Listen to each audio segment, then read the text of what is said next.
শেষ ওভারের আগেই নিশ্চিত হয়ে গেল চ্যাম্পিয়ন। জাফনা কিংসকে 123 রানে গুটিয়ে দিয়ে ফাইনালে দাপুটে জয়।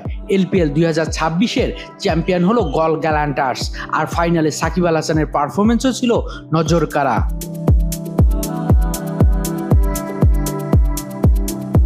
লঙ্কা প্রিমিয়ার লিগ 2026-এর আসরের ফাইনালে মুখোমুখি হয়েছিল জাফনা কিংস ও গল গ্যালান্টার্স।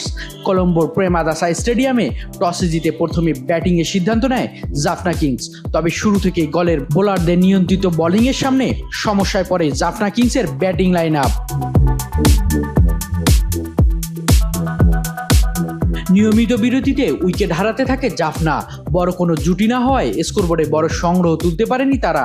শেষ পর্যন্ত 19.3 ওভারে 123 রানে গুটিয়ে যায় জাফনা কিংস। গল গ্যালান্টার্সের হাতে বল হাতে গুরুত্বপূর্ণ অবদান রাখেন চারিত আশালাঙ্কা, এশান মালিঙ্গা, প্রত্যেকে 3টি করে উইকেট নেন।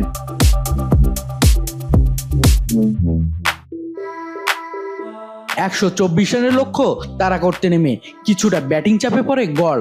তবে কয়েকটি উইকেট হারালেও ম্যাচের নিয়ন্ত্রণ নিজেদের হাতে রাখে তারা।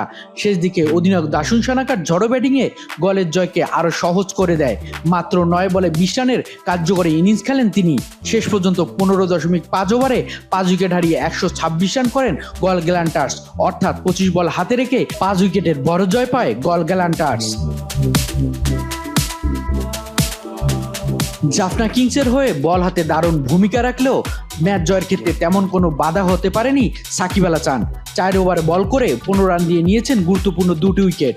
এই জয়ের মধ্য দিয়ে এলপিএল 2026-এর চ্যাম্পিয়ন হয়ে গেল গল গ্যালান্টার্স। অন্যদিকে ফাইনালে ব্যাটিং ব্যর্থতার কারণে শিরোপা হাতছাড়া করল জাফনা কিংস।